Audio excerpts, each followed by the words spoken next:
The following is a Podcast One Minnesota production. Oh, yeah? Yeah. Oh, you betcha, yeah. If it's made in Minnesota, who's making it and how? Yeah, you got that right. It's the makers of Minnesota, focusing on the products and services uniquely made in Minnesota, and conversations with the makers, entrepreneurs, and innovators in Minnesota about how they conceived of their products and how they brought them to market. With Stephanie Hansen, it's the makers of Minnesota. Hi, this is Stephanie Hansen, and you're listening to the Makers of Minnesota podcast episode number 61. Thank you all for listening and tuning in every week to these great maker stories. If you have a maker story that you'd like to hear on this podcast, or there's someone that you think is doing something really cool in terms of their business, please let us know. You can find us on Facebook at Makers of MN, on Twitter, also on Instagram. And you can reach me directly at shansen, Hansen, at hbi.com is my podcast email that you can send me an email about anything that you're excited about. Also, we do take reviews that are, you can find them on Stitcher, you can find them on Apple, you can find them on Podcast One, anywhere that you would review your podcast. We really appreciate getting feedback, and it helps us to make our podcast better. Today, we have another food podcast. I know we do a lot of food, but there's a lot happening in the maker space with food. I'm here with Sara Hayden, and she's with Sara's Tipsy Pies, and also her general manager, Hugh Williams. And Sara, you've been on the Weekly Dish program before. I have, yep. Welcome to the show. You're a maker. Thanks for having us back. When you think about your business, like, what were you doing before you just started making pies? Having babies. Yeah, so you Growing were babies, yeah. You were you a stay-at-home mom? Is Yep. that fair to say? 11 years. Some people get so offended by that, but it's like, no, that is it's the a big hardest job ever. It is, Yeah. absolutely. So you were a stay-at-home mom, and then you were making hand pies. At what point was it that you were like, okay, I need to do this for a business, or was it because there was demand for them? Well, I was actually looking for a job and couldn't find anything that would fit this crazy life of mine. And then a friend of mine had a bakery, and we had talked about, I missed my mom who had passed away about 9 months before that, Right. and needed to create a business. And so he said, let's just see if we can create a pie company for you. So that's really how it started. And then from that, it just kind of grew, I guess, from rustic pies of Stillwater, which were large antique rustic pies, to the hand pie. And what year did you start? 2012. And what year? Gosh, that's still really young in its infancy. Yeah. They say that once you've been in business 5 years, you're unemployable. I personally don't believe that, because I had my own business for 12 years and I'm still working. But when you started in 2012, obviously the business has had a lot of iterations. At what point did you hone in on this Tipsy Pies? And do you want to explain that for the listener? Sure. It was probably about 7 months into it, I believe. It was that soon. It was that soon. Yeah. I had gone to a meeting, and it was about how to have a business have sustainability. Like, how can you make sure your business stays alive? Because it is so hard. And there are a lot of great makers out there. Sure. And so it was about niching yourself. And at, 6.5, 7 years ago, there was a lot of the tap rooms kind of coming about. And that was kind of a hot thing. And I knew I wanted to support other local companies in my company. Yep. And so I just cold called Liftbridge and said, I want to put beer in my pie. What do you think? And they called me back. And so that's really how it all started. So the idea was, what can I do different to make this really great pie even greater? Can we talk about that? How did you think of beer? Like, was that just something you had made in pies before, or was it? My mom used to make grasshopper pies, and she, I don't know, it was kind of like it was in February, and so it was St. Patrick's Day. So I was actually online looking at recipes, and there was a Guinness recipe. And it was this crazy recipe that when I made it, it was like pie and cake all combined. It was awful, kind of. I mean, frankly, it was yucky. And so I thought I can do this myself. And so I just reformulated my recipe with Liftbridge. Okay, so that was the niche. Yeah. That's Have you read that book, There's Riches and Niches? No. It's a really interesting book, and it basically describes exactly what you just said, which is to say, if you're doing something that, most of the businesses that we have, they're not like these groundbreaking brand new things. They're just taking a twist on something or making it your own. And their whole concept is that to find the niche that you fall in is where the gold is in terms of making the money. Mm-hmm. So how many kids do you have? 5. Okay. Wow. So you have 5 kids. You decide you're going to start making this pie company.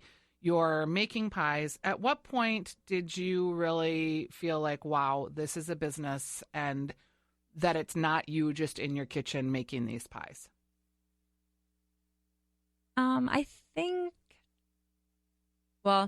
think I was on Twin Cities Live. Yeah. And after it aired, about 5 minutes after, literally, I had a bride call me and say, "You have to do my weddings. Do you do weddings?" And I said, "I guess I do now." So I jumped and I did my first wedding. Thereafter, the business started getting more and more. So by that time, I had my own, I shared a kitchen at the general store in Marine. Yeah. So I think at that point, when the weddings started coming in and we started having different revenue streams, it wasn't just farmers markets anymore. And were you, having not been in the business world, did you know when that moment was that you were having that tipping point, or did you struggle around in it just trying to, did you have everyone you know making pies with you until you finally were like, wow, I need to get some help here? I'm pretty stubborn, so I did everything myself for a long time. And it wasn't until I was in Marine that I actually had my first employee, which was Caitlin. Yep. She came downstairs and saw that I was struggling to start again at a new location, and, because I had so much to do. And she said, "I have 2 days. You can have me 2 days a week." And so at that point, that's when I really started to have bigger business as well. But I think I didn't know what had gotten myself into, honestly, because I didn't have any business background, and I just was having so much fun making pie, and that people wanted it. It was so exciting. But at what point at what point did that wear off?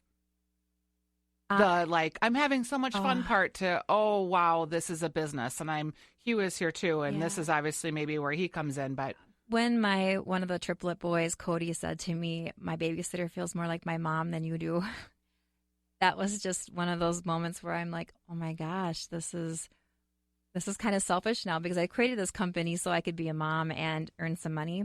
But now this has become like this huge other entity of my life that now I've not been a mom. So I think at that point, that's kind of when I met Hugh and we had a meeting together. And I think Hugh totally sensed my anxiety because I was way over my head in business. But I would say happens to a lot of makers, and I think a lot of moms too, is that business is pretty fulfilling. Oh, it's very, absolutely. Absolutely. Because it defines you in a different way. Yeah. And not that being a mom isn't fulfilling, but when you're a mom, there isn't like you've crossed the goal line and you've met that achievement and you're on to the next one. Your kids aren't like, "You're the best mom ever." In fact, if your kids are saying that, you're probably not the best mom ever.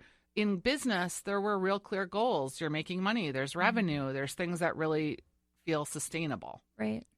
Absolutely. I mean, yeah, I agree. So, Hugh, tell me about your background and how you and Sara met and when you came on board. Sure. Yeah, I had over a 15-year career at General Mills, and mostly in brand marketing, and I managed brands like Totino's and Pillsbury Toaster Strudel just and those Chex little Mix. brands. Yeah, so just, kind of your classic CPG food marketing background. And I left there in 2011, and I was doing a lot of consulting work, but I still kind of had that yearning to, be back in brand management, but I didn't want to go back to a big company. I wanted to do it more in the realm of potentially having an ownership stake. And so I was looking for a little bit of that opportunity, but it's not as easy to find. You need to find a brand and a product line that you really believe in. And I think more importantly, you need to find a person that you really believe in. Somebody with kind of, the leadership qualities and the work ethic and the level of integrity that can, take that company places. And so, I'd had a couple of false starts, but then a mutual acquaintance of ours, actually the guy that does our store locator on our website, Ryan Furness. He's been on the air. Yeah. Awesome brands. Mm-hmm. So he knew both of us, and he, he said to me, "Hey, you got to meet Sara Hayden," and I think just thinking at the time, maybe she could use some consulting help or what have you. And so we set up a lunch date, and I think that conversation went a lot longer probably than we both intended. But I think the more we talked, the more we realized, hey, maybe there's a bigger opportunity here for both of us. Some of these questions are going to be pretty candid, and if you don't want to answer, I always tell people just say, I'm not comfortable sharing that. It's not the end of the world. But a hard part for a lot of business owners, Sarah, is to bring someone in because they maybe are just starting to make money or they don't have money to bring in someone. Were you at the point when you brought Hugh in that you were already making a little bit of money that you could afford to bring another person in? Or did that mean you had to go without in order to sustain him? I couldn't afford his skill set and his knowledge, so we did an equity-based. Okay. That is a great way to do that too, but a lot of people, again, are afraid to give up that control. So I think that's super smart because now you're as invested in it, Hugh, as she is. Absolutely. Yeah. I mean, it's it's the joy of working on something that you have an ownership stake in every day, which is great. And, right now I'm about half-time with Sara and Tipsy Pies, and the other half the time I'm still doing the consulting because I still have bills to pay and so forth. Yeah, of course. But, the dream is, we can grow the business to a point where maybe I can continue to spend more and more time on it and eventually get to full-time and be a real full-time partner with Sara. You guys are in a commercial kitchen right now making your pies. How many days a week are you making? And we have production 3 days a week. Okay. And then I'm there 2 days a week on my own. I do wedding consults and our wholesale and business stuff. On the 3 days a week that people are making pies, how many people are making them, and do you still make them? There are 3 of them making pies, and I just oversee. I don't make them as much as I used to, but I am still present. Yeah. To make sure. And Hugh, have you ever made pie? I have. During the state fair this year, I think we had every hand on deck making pie because we just, the success was beyond our wildest dreams this year. Let's talk about that. I saw you at the state fair, and I was kind of surprised. You were in the food building. And tell me about that application process because it's very rigorous, and I was impressed that you'd made it in. Yeah. So once again, I was at Twin Cities Live Catering, and I just love that the security guard guy. We always had these great conversations, and the one conversation we had was, you should apply for the state fair because I know this lady who made cookies, and she started out just like you. Sweet Martha, sure. Right? And so I got home, and I just filled out the application, and I'm kind of embarrassed when I think about fact that I didn't spend hours and hours and days. I just jumped. And then 6 weeks later, I got the phone call that I got in. Which is so odd because that it's process... It's a 5-year wait, typically. And it's very covert, right? So, and it's a private... It's a very complicated process that they go through, and not everybody understands the process. So I'm so impressed that you were able to get in there in the 6-week period. And did you know right away, like, wow, this is going to be way more than I thought, and you've got a perishable product on their pies? Tell me about the planning for that and how it changed your business, really. Well, I think we had six weeks before the fair. But by the time we kind of got our head straight, we had, 5 weeks to make. Yeah. And they said that we would sell between 800 and 1,200 pies a day is what their range was. Yep. And they know their numbers. I mean, they were pretty much spot on. Yep. So we knew we had to have about, 12,000 pies ready for the fair. So we just started making pies. I mean, it was crazy. We made pie all the time 3 years ago. Plus, we had to build out our spot. So that was the other piece of it. So it was a big learning curve for me to delegate. I couldn't do it all. So we had to kind of, try to learn as we go and have people kind of take over. And what pies did you sell at the fair? The first year? The first year we sold maple bacon, Irish apple, Irish apple. Salted caramel apple, boozy blueberry lemon. Apple. And but then the new product this year that was such a huge hit was the brown ale, onion, and Gouda. Which was a savory pie. Mm-hmm. And it sounds like, I hadn't thought of that would be such a unique opportunity to go into the savory pie market. And Hugh, you'd mentioned that you guys are doing more of that. Yeah, I think the state fair was really kind of our first big test with that. And, we had 6 flavors at the fair, and the onion Gouda was our one savory flavor. And we almost 50% of our pies sold were the onion and Gouda. So It was just a huge hit. And I think, that really kind of showed us the power of savory. And that's one of the great things I think about the State Fair is it's really kind of a new product incubator. We can try new flavors and see how they do. And 2 years ago, Sara debuted Boozy Blueberry Lemon at the fair. And we just launched that flavor now into retail, knowing that because 2 years ago, that was the best selling flavor at the fair. And it's already, we just kind of relaunched the brand at retail about a month ago, and that's already that flavor is doing really well. So it's great to kind of have that incubator. Yeah. One of the things that I've been wanting to ask you is these are hand pies. Yep. It's a very difficult, fragile product, really. I mean, so you've changed your packaging. How did you go from this hand pie that you're making in your kitchen to then a commercial kitchen to now being for sale in grocery? Like, what does that look like, and how do you make it so that the product gets home in a complete way? A lot of trial and error, just because I didn't know what I was doing. I remember walking into Kowalski's and showing the manager the shrink-wrapped pie with a little label on top, and he had said, I don't think that's going to work for us. And he said, come back when you have a box. And I didn't want to be in a box. I wanted to be different.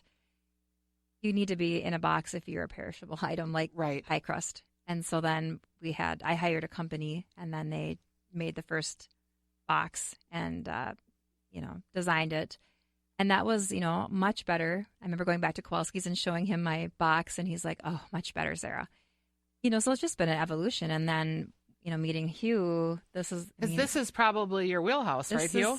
Yeah, I think that's, one of my focuses for the business is the retail area. And as I mentioned, we just kind of relaunched the whole brand of retail. So we have new packaging that we feel like, really is more of a reflection of our brand personality, and brighter colors. Are people finding you in the fun. freezer section at retail? Yeah. Okay. Mm-hmm. Yeah, and we revamped the flavor lineup, and we brought in blueberry lemon, and we upsized the pies a little bit as well. And one of the things we were finding is we had room to give the consumer a little bit more price value. And one of the pieces of consumer feedback we're also hearing is, hey, even though this is the pie for adults, sometimes, I'm sharing it with another adult, and it would be great to just have, a few more bites. So we really looked at a lot of different sizes, and we found that we were able to bring, something that's about 30-40% larger than what we were doing in retail and what we do at events, and kind of provide that better value. So we're excited about that. Have you ever thought about a pie truck or a pie pop-up or something mobile? Yes, lately. A like lot. a Every giant, day. Yeah. Yeah, it's like a giant billboard to promote your product, and people love pie. And it's really hard for us to be at events and just bring pie because weather dictates sales a lot of the time. We were just at the Renaissance, and it was so hot, and we didn't sell much of anything. We lost 300 pies. Right. They're in the garbage because it was too hot. And so if we could bake on site or in a trailer, then we could just serve fresh hot pie, and it's just the best way to go. So yeah, absolutely. And it really is one of the big advantages of sort of being a local company and doing local marketing is there's almost limitless, festivals and event opportunities and farmers markets and all those things out there. So it's a great opportunity, that we've been leveraging, I think, to get Tipsy Pies brand out there and create awareness that, the Sara Lees and the Marie Callender's of the world, they're never going to do that. No. I wonder, too, savory pies, like chicken pot pie, is that an obvious possibility? Have you been toying with some ideas like that? Yeah. Well, for 6 years, that's all I've heard is people will come to me and they'll say, is that a savory pie? Everybody wants a savory pie. Steph March does. She's our savory girl, and I'm the sweet. Yep. And so it's always been on my mind. So, but there's just different rules when you use meat. So for me to be at an event, I can bake or make any kind of pie. So yeah, we have lots of pies coming. And maybe like ethnic pies too, like a potato curry or a sweet potato, something like that. That's a little more maybe vegan or. Yep. We had a vegan pie at the fair, and it was fun. I mean, I thought we'd sell like 300 of them, and we sold over, was it 800? Yeah. Vegan pies. And they were like the most wonderful population of pie eaters ever. I mean, they sent us videos and thank you notes. They're really appreciative of having vegan products. Yeah. Next year, we're baking more for them. So when you think about, go ahead, Hugh. Oh, I was just going to say, I think on the savory front, we feel like it's a huge opportunity. It's potentially a bigger opportunity even than the sweet pies. Yeah. And especially at retail, but it's no small step. I mean, even at retail, it's a different category. It's frozen entrees as opposed to frozen desserts. So, we need to go in there with another 4 SKUs, and it's a whole other marketing effort. And so, and people I don't think really think about that Mhm. when like you're in my, I know because I'm sitting in this chair and I've heard this before, but it's all of a sudden you're in a whole new category. And while it would seem similar, the competition's different, the way you market it's different. People maybe are a little more, take a little more chances on something sweet and fun versus their frozen section. I mean, that shelf space is pretty premium. Yeah. So, and we since the fair, we've gotten so many requests for, where can we buy that onion Gouda pie? Why isn't it in grocery stores? And so I guess we'll get there, but we're asking people to have a little patience with us. And right now, you either can get them through me or you can go to Fulton Tap Room because they have them on their food truck. Mm-hmm. And, that's been another great outlet for us.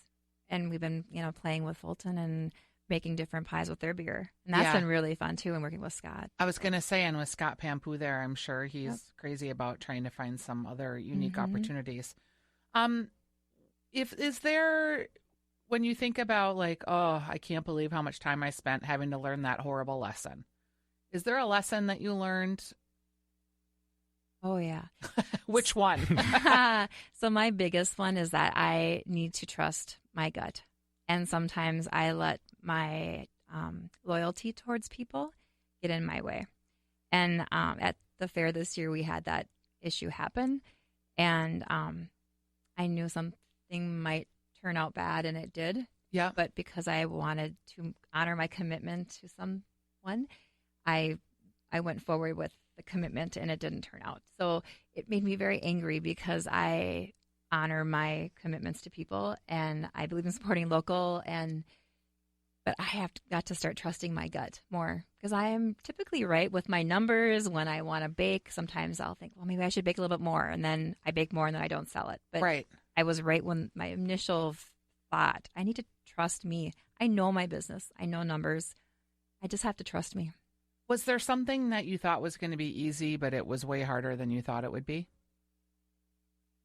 Wholesale. I just didn't think it'd be that hard to be in a grocery store, and I didn't understand all the trade deals. I didn't understand margins. Yeah. And that there's a lot of pay to play that goes on in the grocery industry, that many of them are making as much money or more on the deals with working with the food companies and what their shelf space is worth versus how much they're making off you going through the line. And, we have a lot of younger companies want to talk to us about wholesale. And I always caution them because just because you're in a grocery store doesn't mean you're raking in the dough. And you have to be really careful, and you have to know your numbers. I mean, I had a big check that was supposed to come in, and when I opened it up, and ironically it was on April Fool's Day, I opened up this big check, and my big check was for $19 when it should have been over $1,000 some dollars. And it was because I just didn't realize how much trade deals add up and buybacks, and I just didn't know. Yeah. Lesson. Yeah, I can totally see that like happening. The worst April Fool's joke ever. Gosh. That's a lesson that you'd learn. Let's talk about social media and marketing. Is that, Hugh, it's become a big thing for a lot of marketers, and particularly the Minnesota Made and the Maker movement. Instagram is a big part of that. Is that a big area for you, or are people excited about pie on Instagram? And yeah, absolutely. And I think, one of the great things about Sara is she's actually very social media savvy, and that was happening, long before I ever got involved. So I think we have a great presence across all of our social media channels, and Sara's really active with it. We do at sort of peak times, around the fair when Sara's really busy doing other things, and we've brought in some external resources to make sure that we're continuing to do what we need to do. And I think, any good marketing plan works in synchronicity. All the elements work in synchronicity. So it's not just social media. It's, what are we doing with PR, and, what are we doing with other elements as well? And so this year at the fair, for the first time, we brought in a PR consultant, and it was, somebody that was really familiar with the fair. Brianna Schuett is her name. She did. Oh yeah, she used to work at the fair for years. Yeah, right. So she grew up at the fair, so she knew all the ins and outs, and she did an incredible job for us. So just kind of the combination of all those things, along with Sara just creating a masterpiece of a pie, that was new this year. And I think that just enabled us. We literally tripled our volume at the fair this year versus last year. Oh, that's so great. Sarah, how did you learn social media? 5 kids?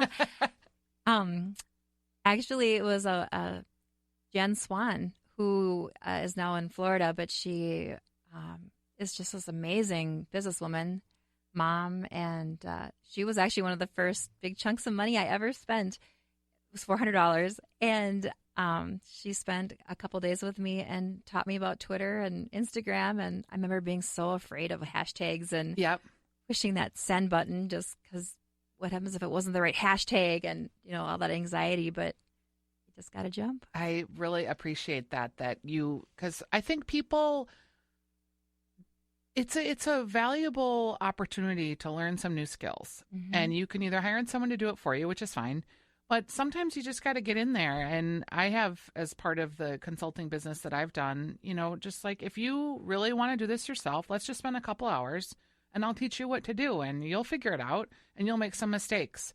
The first time I ever started doing social media for someone, I used a hashtag that would have been like click in the bio, right? Because you can't click through on Instagram. Well, some smart porn lady has used that hashtag. It's hers. So when you say click in bio with the hashtag, it goes to her site. And my client was like, hey, have you ever clicked on that hashtag? And I'd used it a ton. Oh, no. I was like, no, I never have. She's like, you might want to. And boy, did we laugh. Oh. So you just learn, funny. like, oh, yeah, I better look up all of these and literally eyeball them before, or when you're doing a hashtag thinking you're being funny. And then it becomes something like completely else that isn't what you thought. In terms of the general marketing, how do you do the knot, and is the wedding industry a big driver for you? So at this point, I don't really do any paid advertising for my weddings. I do my Instagram and my pictures and my Pinterest, and my brides are my marketers. So when we sit down and we have our pie tasting, I tell them I don't spend money giving marketers money to say nice things about me. What means more to me is that you write a review afterwards. Smart. And you tell them what your experience was with me, and good or bad. I mean, I want to hear, if there's some criticism or something, I want to know because I want to be better. I want it to be a great service, and so far we've had really great reviews, and I don't overextend myself with my weddings. I'm really 2 weddings per weekend. That's it. Mm-hmm. Too important. Can't make it up to somebody on their wedding day if something goes wrong. Exactly. That's a good strategy. Do you feel like Pinterest is a good place to be for food marketers? Or is it primarily because the wedding side? I think Pinterest, kind of just the wedding side of it. I don't do a lot with Pinterest anymore. I like Twitter and I like my Instagram. Mm-hmm. And I like Facebook just because I grew up kind of, like when I started doing social media, it was Facebook first, and then I did Twitter, and then Instagram. I learned that was my last one. Yep. So when you think about Facebook, Twitter, and Instagram, is there a way that you use those differently, or do you put something on Instagram and then automatically populate it to Twitter so that you're repurposing content, or do you treat each individually? I do them individually because I don't like when people reuse. I feel like it's a little bit lazy. Yep. So I'm kind of fussy about what I post. So when I do really cool pictures, it's Instagram. If it's something that I want to tell people about, like a sale or a location, I use Twitter. Mm-hmm. And then Facebook is kind of a combined. Yeah, that's, I think, a good strategy, just based on what I know about how to use it. And it's always changing. It moves so fast. It's a really fast space. Hugh, when you think about brands in the marketplace that you admire, or that you're like, wow, if we could just do it like them, who are those?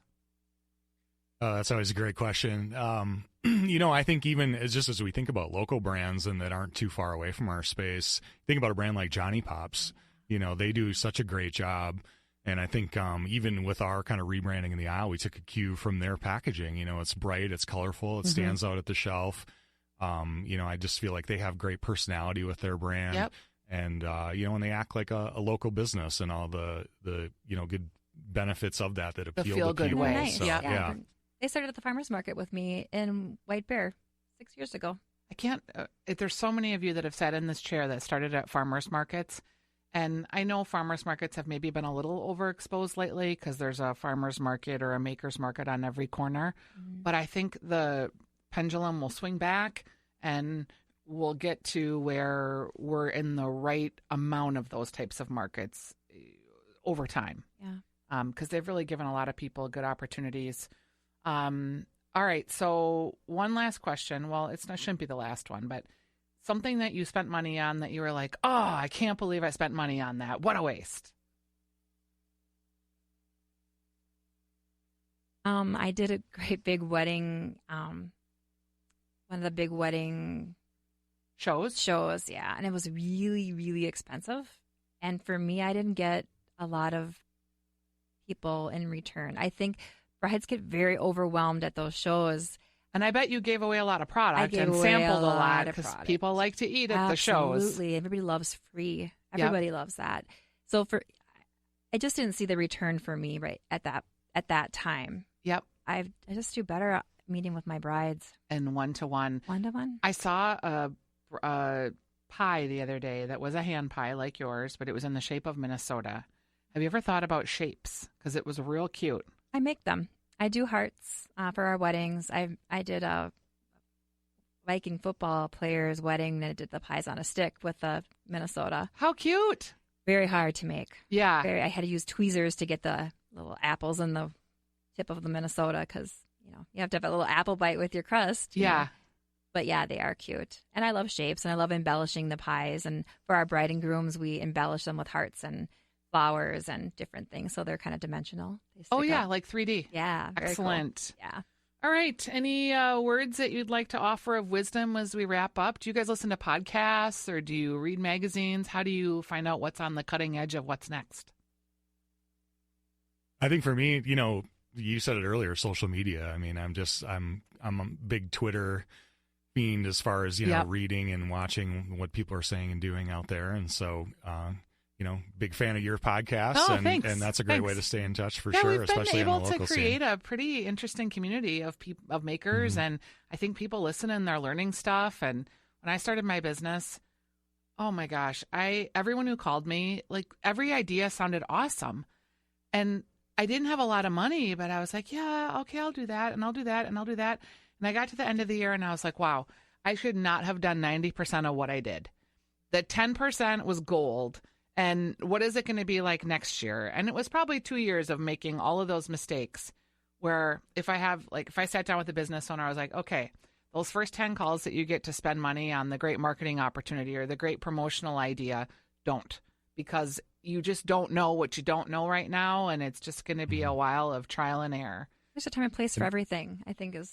It is. I'm constantly saying that to Sarah. So much of marketing is testing and learning. Really even at a Fortune 500 food company, you're talking about testing and learning, and you don't know until you try things. So I think you have to try small and fail small, and and then you find those things that succeed, and then you start pumping more money into them. And I think that's the way to do it. And who knew that the state fair would be the thing?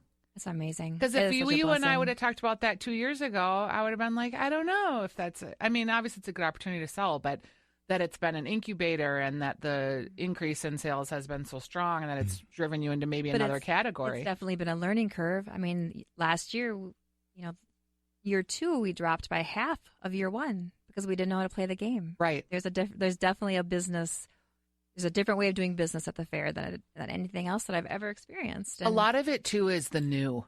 Yeah. Like the coupon book too is amazing. Yeah, I've heard someone else say that deal. too, that they actually doubled their sales by being in the coupon book. That I would say that's I think it's those in combination coupons and the new and news, because that's what drives PR. And we got so much great publicity this year, and just had people literally walking up to us with the newspaper or whatever, pointing and saying, "You know what I'll say about this. that too?" Because I covered you at the fair, but I knew you, like as you're working your local PR relationships, if I have 30 new products at the fair and I know 5 of the people that have those 30, like I already know them, I'm familiar with their product. I might not know the brand that you're offering at the fair, but I have a general idea of what your product's like and that it's going to be a good product. I can call you. You're going to be like, oh yeah, here's what I'm doing. And we have a relationship. That makes all the difference in the world when something like that happens. So you're almost doing your work in advance, right? Because it is those relationships, and it is the relationships of the makers and the marketers in this town that it's such a great place to do food here, which is probably why I talk to food makers a lot, because I just think it's so interesting. All right, so we are with Sara, and it's Sara's Tipsy Pies, and Hugh is the general manager. Huge Williams. You're huge, Will. Williams, huge. I'm doing a Julia Cobb's riff on when we're doing my talk. She never gets anyone's names right, and then she kind of elaborates on it. So I'll it's take a joke that one as a internally. compliment. Oh, totally. You're huge. Okay, so we are talking with Sara's Tipsy Pies, and when we think about what's next, looking for some new things down the road, potentially savory, it sounds like. Absolutely. And if you have an event, you can find them at sarastipsypies.com. And I think that just about covers it. Thanks for coming in today. It was really great to talk to you. I think you guys have found a unique marriage, as it were, in that you have some great ideas, Sara, but you're ready to go to the next level. And the business acumen that you bring to the product, I think, is really going to be what launches you. When you think about your 5-year plan, because you've been doing this now since 2012, so you passed 5 years. When you think about the 10-year plan, then is it all grocery? Is it less events, or is it just growing all the product lines that you can? I think it's definitely probably more grocery, larger events, state fair. Yeah, I think the retail business is definitely, it's always the biggest scalable piece of it and the biggest opportunity. But I think for us, there's so much opportunity in food service as well. And we talked about testing and learning. Right now, we're testing and learning at a brewery and at an ice cream shop and at a restaurant. And, we're seeing what we can do there as well. Can you imagine if you could get your pies on a college campus too? Just the amount of, what 20-year-old kid doesn't love a tipsy pie? We've got an ice cream shop in Afton who Selma's has sold so many pies. It's unbelievable. With ice cream, I bet. Warm pie, fresh baked pie with ice cream. Oh, what a great Perfect. opportunity. Yeah. I know. And even like collaborations with like an Izzy's or and we love that. That's totally what we've always been about. Gather good makes us all great. Yes, it does. Absolutely. All right. Thanks for being Thank my you. guest today. Thanks for having us. You bet.